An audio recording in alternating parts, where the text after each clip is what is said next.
Bom dia, moçada!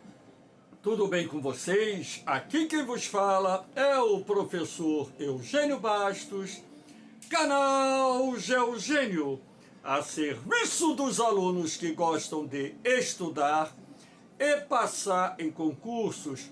Moçada, vamos fortalecer o canal, se inscrevam no canal, dê aquele like, compartilhe o vídeo e ajude o professor Eugênio Bastos a democratizar o ensino da geografia.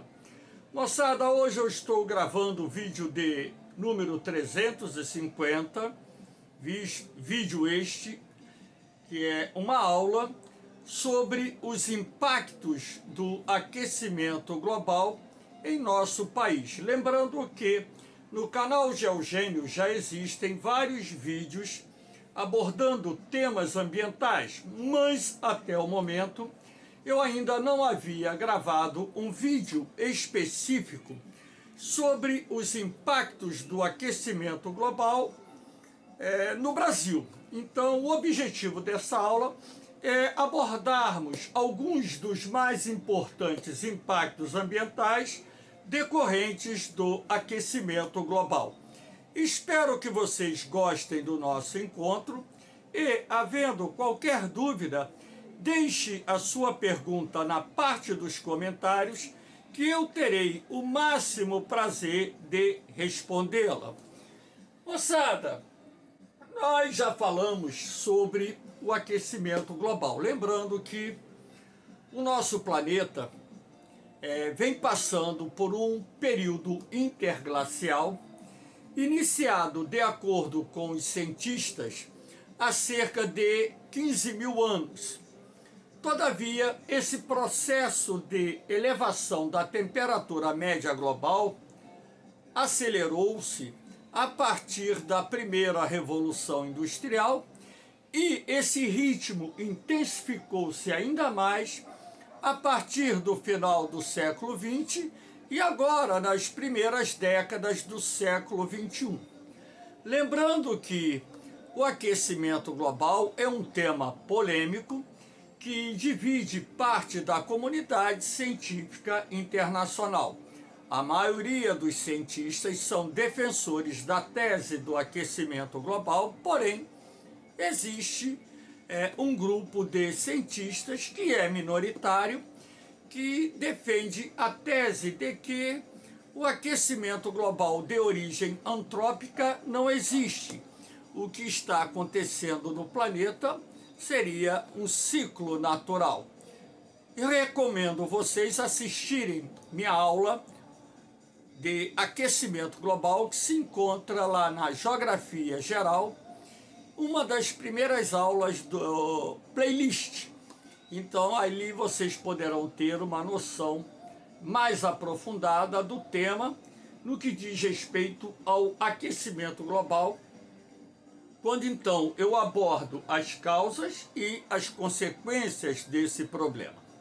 Então, como eu disse, o objetivo específico dessa aula é analisarmos os impactos do aquecimento global no Brasil. Agora, nós não podemos deixar também de mencionar alguns fatores que contribuem para as alterações climáticas em curso também em nosso país.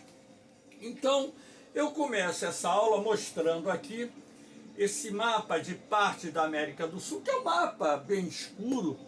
Todavia, esses pontos avermelhados aqui significam exatamente as áreas da América do Sul onde as temperaturas, no momento que foi tomada essa imagem, estavam bem mais elevadas, em função principalmente das queimadas que são periodicamente realizadas, não só no Brasil, como também em outros países da América do Sul e até mesmo do mundo. Então, para que vocês tenham uma ideia, essa imagem ela tem o objetivo central de mostrar a vocês que as queimadas também contribuem para a elevação da temperatura, não só do ar atmosférico no território brasileiro, como também em função dela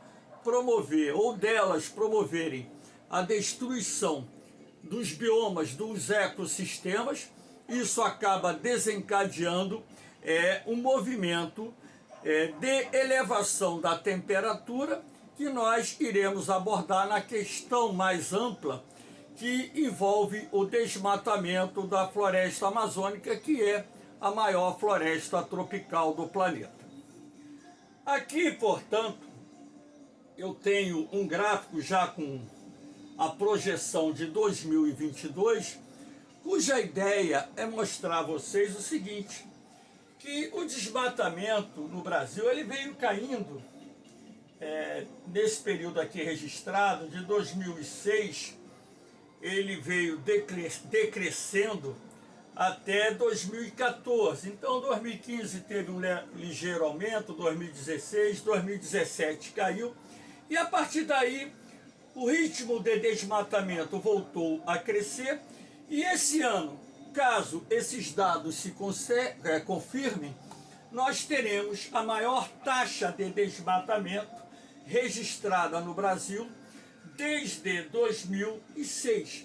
Ou seja, nós estamos numa trajetória oposta daquilo que é necessário para contermos a destruição da floresta amazônica, ou pelo menos mantermos essa destruição num patamar muito baixo. Agora, quando se fala em destruição ou desmatamento da floresta amazônica, e esses dados provêm do Instituto Nacional de Pesquisas Espaciais, através do PRODES, que é o programa que acompanha o desmatamento da floresta amazônica, então isso nos preocupa porque vocês têm que entender o seguinte: as florestas como um todo, elas são como verdadeiras fábricas de chuva, porque através do processo de evapotranspiração, elas conseguem manter um padrão de umidade do ar mais elevado. E também há de destacar o seguinte, que parte da radiação solar é absorvida pelas folhas das plantas, então o sombreamento que a floresta promove sobre a superfície reduz e muito o aquecimento da mesma e, consequentemente, a emissão de radiação infravermelha para a atmosfera. Então, na medida em que você vai reduzindo a área coberta por florestas, você estará ampliando não só a área exposta à ação direta da radiação solar, que por sua vez vai aquecer mais a superfície, e esta enviará através da radiação infravermelha calor para a atmosfera, e parte desse calor será absorvido pelos gases que compõem a atmosfera, naquilo que nós chamamos de efeito estufa, e outra parte dessa radiação infravermelha vai se propagar e se perder no espaço.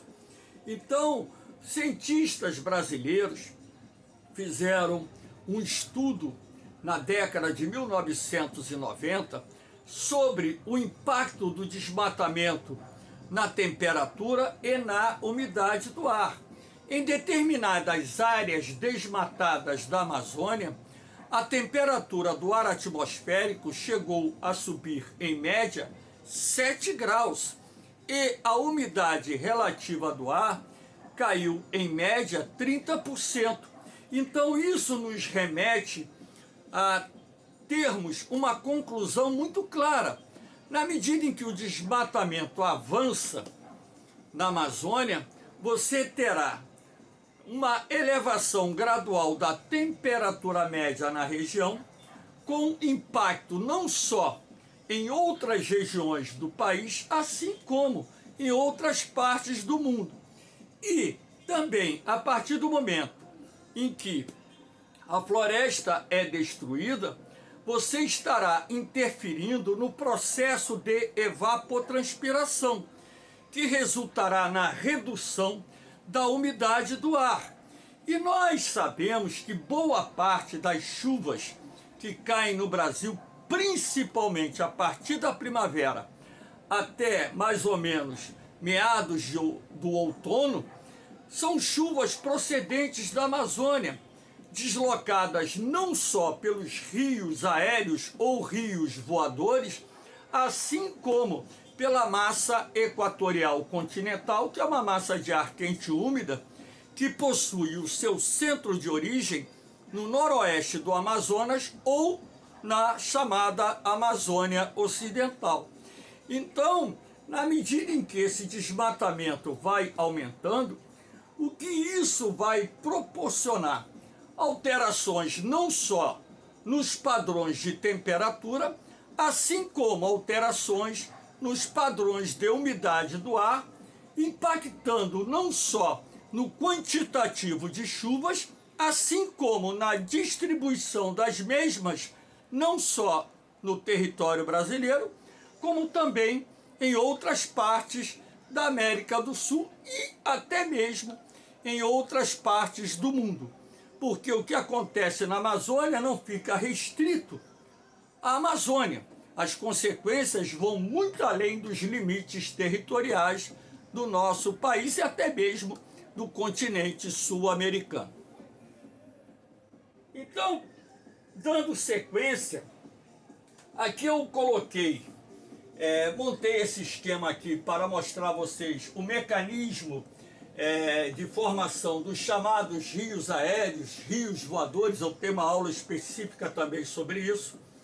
Então você tem parte da umidade do ar contida na Amazônia sendo procedente do processo de evaporação que ocorre nas águas do Oceano Atlântico, aqui nas imediações da linha do Equador. Nós temos águas bem aquecidas, temperatura de 27, 28, 29, 30 graus. As correntes de leste, que são os ventos dominantes que sopram aqui durante o ano, jogam essa umidade para dentro da Amazônia. E essa umidade procedente do oceano, ela também receberá um reforço da umidade oriunda do processo de evapotranspiração. Lembrando que evapotranspiração nada mais é do que uma ação combinada da evaporação da água contida no solo, rios e lagoas da Amazônia, com a transpiração das folhas das plantas que formam a floresta amazônica. Então, essa umidade que está sobre a Amazônia é muito alta. E como a região é cortada pela linha do Equador e constituída predominantemente por terras baixas, formando planícies, baixos planaltos e depressões, o calor e a umidade combinados criam as condições atmosféricas ideais para a formação das nuvens de chuva, as chamadas chuvas de convecção, que são aquelas chuvas típicas que ocorrem em regiões muito aquecidas do planeta e que também apresentam uma umidade relativa do ar bastante elevada. Então esses ventos de leste vão deslocando não só a umidade, assim como as nuvens de chuva que em boa parte se formam no período da tarde e da noite, quando então é mais comum a ocorrência das chuvas de convecção. E essas nuvens, ao se encontrarem aqui, o mapa aqui ele é cortado, com os contrafortes da Cordilheira dos Andes, que apresenta altitudes superiores a 5.000 metros, então esses ventos acabam sendo desviados, né, em direção ao centro-sul do Brasil, trazendo esse calor e essa umidade, e esse corredor de umidade, inclusive, será responsável por boa parte das chuvas que acontecem não só aqui no Brasil Central, como também em parte da região sudeste e sul do Brasil. Inclusive, em determinadas situações, esse corredor de umidade chega a entrar até mesmo na Bahia, principalmente nos meses de verão, quando então nós temos a intensificação das chuvas no interior da Bahia e parte dessas chuvas procedentes desse corredor de umidade vindo da Amazônia, que inclusive irá contribuir para a formação da zona de convergência do Atlântico Sul, ou seja, da ZCAS, que é uma faixa de nuvens que durante vários dias provocam instabilidade atmosférica e um bom volume de chuva. Lembrando que a zona de convergência do Atlântico Sul, ela se forma principalmente nos meses do verão. Então, a partir do momento que você vai desmatando, destruindo a floresta amazônica, você vai interferir em todo esse processo de evapotranspiração, e a partir do momento em que o ar na Amazônia ele vai ficando mais seco, ora, isso implicará na redução do quantitativo de chuvas e, consequentemente, essa redução do quantitativo de chuvas não ficará restrito à Amazônia. Também essa redução vai se verificar, como já está sendo verificado, no Brasil Central, no Sul, parte do Sudeste e Nordeste do Brasil. Então, na verdade, essas mudanças climáticas decorrentes do aquecimento global, e nesse caso, o aquecimento global tendo a contribuição da destruição da floresta amazônica, é um fator de grande preocupação, porque afeta toda uma dinâmica de circulação do ar atmosférico, afeta todo um quantitativo de chuvas que, com o passar dos anos, tendem a ser menores, trazendo graves prejuízos não só ambientais, mas sobretudo sociais e econômicos.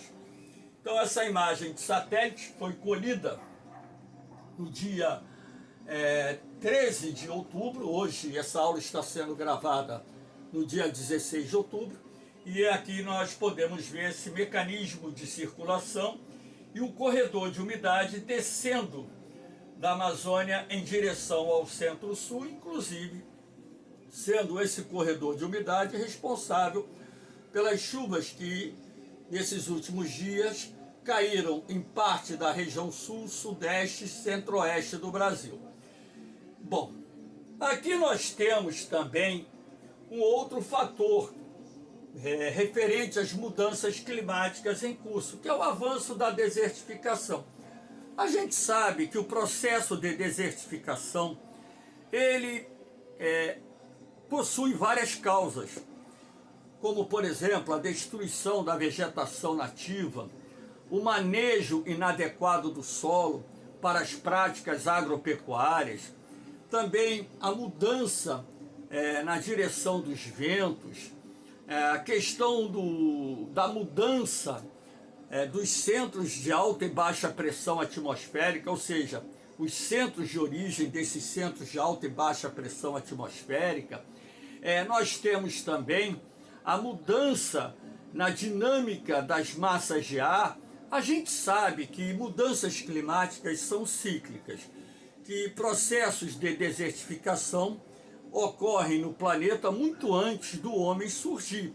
Mas a gente há de convir também que a ação do homem, ao promover não só o desmatamento, mas também o manejo inadequado do solo, vai interferir ou até mesmo promover a formação e a intensificação do processo de desertificação.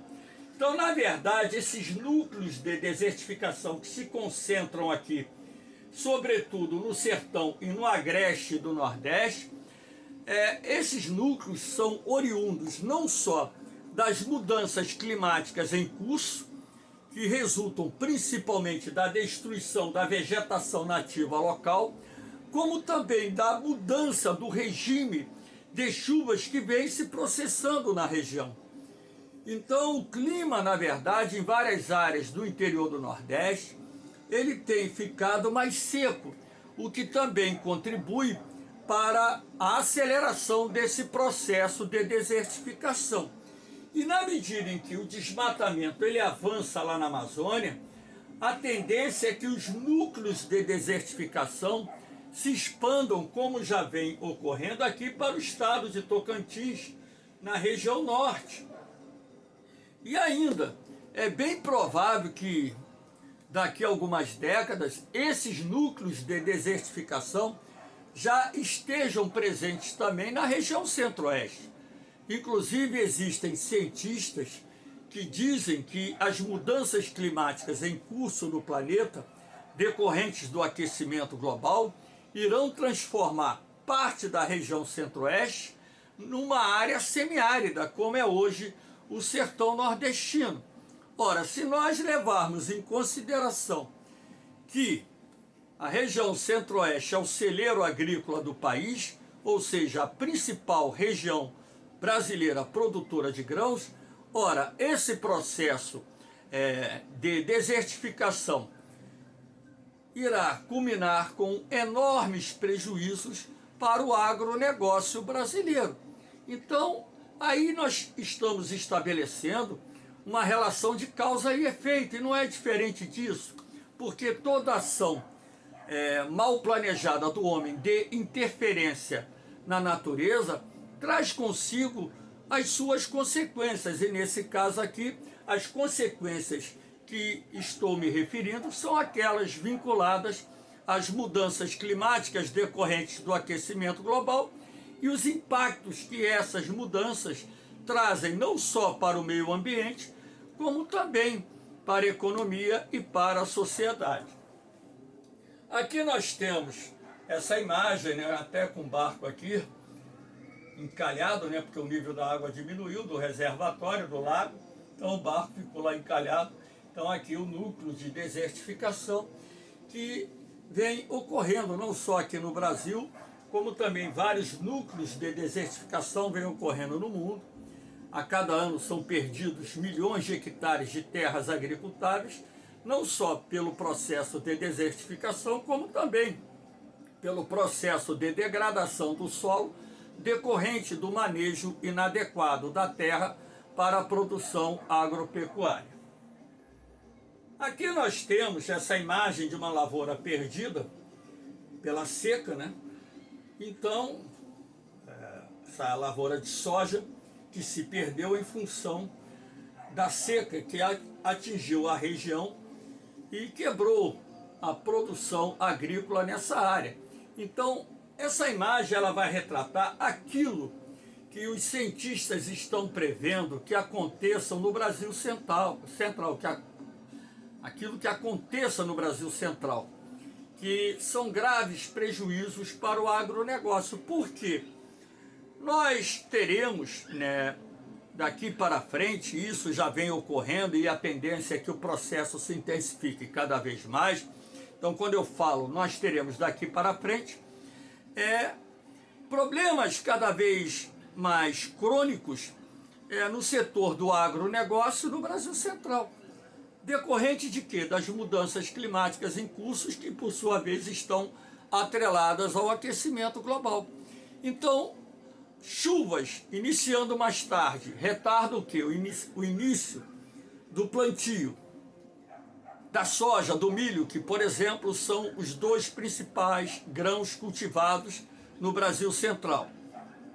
A falta de chuvas gera isso aqui, a quebra de safras. Então, os analistas, especialistas no setor, afirmam que em 2050, por exemplo, os prejuízos do agronegócio poderão girar em valores atuais entre 14 a 20 bilhões de reais. Olha o que eu estou falando, bilhões de reais. Quer dizer, uma perda bastante significativa. Isso trazendo graves problemas para os agricultores, para os produtores rurais. Porque aí não é só a agricultura, você impacta também a criação de gado. O Brasil Central hoje, por exemplo, tem o maior rebanho bovino do Brasil, é a principal região produtora de carne, que não só abastece o mercado consumidor interno, como também é exportada para vários países do mundo. Então nós temos que ter um cuidado, e os produtores rurais também têm que entender a necessidade de respeitar o Código Florestal Brasileiro, manter áreas de reserva com vegetação nativa, caso já tenha destruído essas áreas de reserva, procurar recuperar aquilo que deve ser mantido como reserva legal, como forma de minimizar os impactos decorrentes das mudanças climáticas e também salvaguardar ou proteger as nascentes, que são importantes, porque além de fornecerem água para irrigação da lavoura, essa água também vai abastecer cidades, essa água vai estar contida nos reservatórios das usinas hidrelétricas para a geração de energia. Então, quando você altera toda uma dinâmica climática em função do desmatamento e também de outras causas de origem antrópica que interferem direta e indiretamente no clima, as consequências dentro daquele princípio da lei da causa e do efeito, elas virão e já estão acontecendo não só no Brasil, como em tantas outras partes do mundo. Quando você compromete, por exemplo, o abastecimento de água das cidades, aqui nós temos essa imagem com um reservatório com nível de água muito baixo. Essa imagem não é desse ano, foi da última crise hídrica que ocorreu recentemente. Então você está comprometendo a disponibilidade de água para irrigação, para o abastecimento de cidades, também para as indústrias e também para as usinas hidrelétricas, geração de energia. Se nós levarmos em consideração que mais de 60% da energia elétrica produzida no Brasil vem das centrais hidrelétricas, ora, a partir do momento em que essas mudanças climáticas elas impactam no quantitativo de chuvas, gerando crises hídricas, ora, nós teremos que conviver com uma frequência cada vez maior com crises de abastecimento de água que geram impactos socioeconômicos, além dos impactos ambientais, porque muitas espécies de animais e plantas acabam morrendo por causa das secas prolongadas. Os núcleos de desertificação acabam se formando, se expandindo, causando também danos aos ecossistemas, muitas vezes irreparáveis ou, quando reparáveis, danos que só irão se recuperar daqui a dezenas ou talvez centenas de anos, desde que o homem consiga conter a expansão ou o ritmo de aquecimento global e a expansão dos núcleos de desertificação que estão em curso no nosso planeta. Aqui nós temos uma outra imagem que a ideia aqui é mostrar que uma das consequências do aquecimento global são alternâncias de ondas de calor com ondas de frio. Aqui essa imagem roxa, rosa e azulada representa o ar polar, o ar gelado. Quanto mais roxo, mais frio é o ar. E a cor avermelhada representa aqui o ar quente. Quanto mais escuro for o vermelho, maior a temperatura aqui nessa imagem. Então, uma das consequências do aquecimento global é essa alternância de ondas de calor e frio. Agora, essas ondas de calor, elas trazem, juntamente com as ondas de frio, impactos para o setor agrário e para a sociedade. Quando você tem uma sequência de dias muito quentes, muitas pessoas perdem suas vidas, muitas pessoas são internadas, sobretudo aquelas que têm problemas de hipertensão, problemas respiratórios. Quando você tem frio muito intenso, a mesma coisa acontece. Muitas pessoas, sobretudo aquelas pessoas que moram na rua, elas acabam morrendo de hipotermia. A incidência de doenças respiratórias aumenta muito na época do frio, e dependendo da intensidade do frio, você tem a quebra das safras agrícolas, da lavoura, causando também prejuízos não só para os produtores rurais, assim como também para os municípios, estados e o próprio governo federal. Então é uma outra consequência preocupante essa alternância de ondas de frio e calor que são previstas pelos cientistas e vem acontecendo cada vez mais frequente no mundo, né? Inclusive aqui no território brasileiro.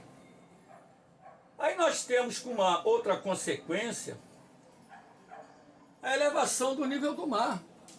Então a previsão feita pelos cientistas é que o mar pode subir entre 1 metro e 20, 1,5 metro a 2 metros até o final desse século. Bom, eu não estarei aqui para comprovar. E caso alguns de vocês ainda estejam, já estarão bem velhinhos, não vão lembrar dessa aula de hoje.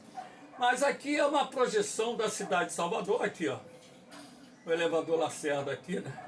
A água chegando até aqui a altura do elevador Lacerda, né? É uma projeção futurística de como ficaria a orla da capital da Bahia com a elevação do nível do mar. A gente sabe que, segundo as previsões feitas por cientistas e se confirmadas, que as zonas costeiras do mundo todo, sobretudo aquelas zonas costeiras baixas, serão invadidas pela água do mar. Aqui no município do Rio de Janeiro, onde eu moro, na capital, a previsão, inclusive, é que a água oceânica chegue até a Baixada de Jacarepaguá, passando pela Barra da Tijuca, e chegue até os municípios da Baixada Fluminense, ou seja, a Baía da Guanabara vai crescer um pouco. E o mesmo vai acontecer em todas as cidades costeiras aqui do Brasil, assim como em outras cidades costeiras espalhadas mundo afora, não só nos continentes, como também nas ilhas. Isso irá proporcionar o quê? A necessidade de deslocar centenas de milhões, ou talvez 1, 2, 3 bilhões de pessoas no mundo.